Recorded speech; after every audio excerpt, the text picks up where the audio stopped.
तब्बल 1.5 महिन्यांनी पोलिसांना शरण आलेल्या आणि जामिनावर सुटका झालेल्या विकास गोगावले यांनी पुन्हा एकदा वादग्रस्त वक्तव्य केलं। एक केस झाली आहे म्हणून विकास गोगावले शांत बसणार नाही असं म्हणत विकास गोगावले यांनी विरोधकांना इशारा दिलाय। त्यामुळे विकास गोगावले यांना कायद्याचा धाक उरलाय की नाही असा प्रश्न उपस्थित केला जातोय।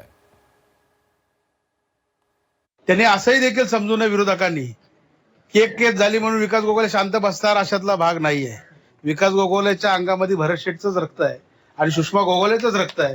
हे वक्तव्य आहे शिवसेना नेते आणि रोहयो मंत्री भरत गोगावले यांचे पुत्र विकास गोगावले यांचं, ज्यांना नुकताच 2 दिवसांपूर्वी जामीन मिळालाय। महाड नगरपालिका निवडणुकीदरम्यान झालेल्या राड्यात विकास गोगावले तब्बल 1.5 महिन्यांनी पोलिसांना शरण आले होते। उच्च न्यायालयाने ताशेरे ओढल्यानंतर कोणताही पर्याय नसल्यानं विकास गोगावले पोलिसांना शरण आले आणि दुसऱ्याच दिवशी त्यांची जामिनावर सुटकाही झाली।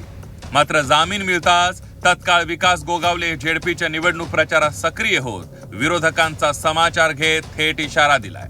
एक केस झाली आहे म्हणून विकास गोगावले शांत बसणार नाही असं म्हणत विकास गोगावले यांनी विरोधकांचं पोलिसांनाही आव्हान दिलंय का याची चर्चा सुरू झाली आहे। त्यांनी असंही देखील समजू नये विरोधकांनी की एक केस झाली म्हणून विकास गोगावले शांत बसणार अशातला भाग नाहीये। विकास गोगावलेच्या अंगामध्ये भरत शेठचंच रक्त आहे आणि सुषमा गोगावलेचंच रक्त आहे आणि म्हणून कार्यकर्त्यांच्या वाटेला कोणी जाऊ नका आणि आमच्या वाटेला कोणी जाऊ नका, आम्ही तुमच्या वाटेला जाणार नाही।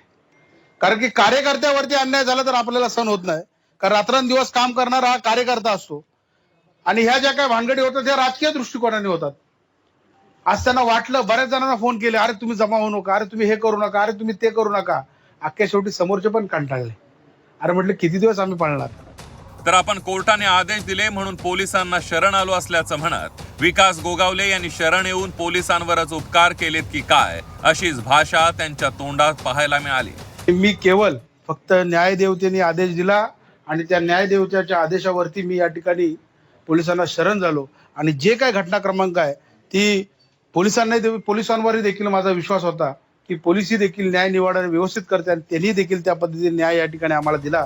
तर विकास गोगावले यांनी राष्ट्रवादीला दिलेल्या थेट इशाऱ्यानंतर राष्ट्रवादीचे स्थानिक खासदार आणि प्रदेशाध्यक्ष सुनील तटकरे यांनी मात्र यावर अधिकचं बोलणं टाळलंय। तर इतक्या मोठ्या माणसाबाबत मला काही बोलायचं नाही असं म्हणत सुनील तटकरे यांनी विकास गोगावले यांना खोचक टोलाही लगावला।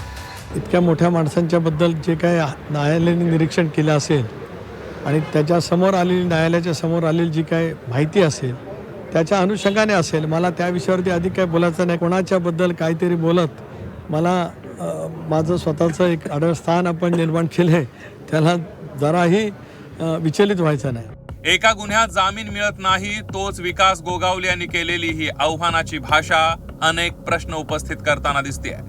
सध्या सुनील तटकरे यांनी यावर अधिकचं बोलणं टाळलं असलं तरी पुढल्या काळात रायगडात शिवसेना आणि राष्ट्रवादीमधील संघर्ष अधिक तीव्र होणार असल्याची चर्चा जोरदार सुरू झाली आहे। प्रफुल्ल पवार, झी 24 तास, रायगड।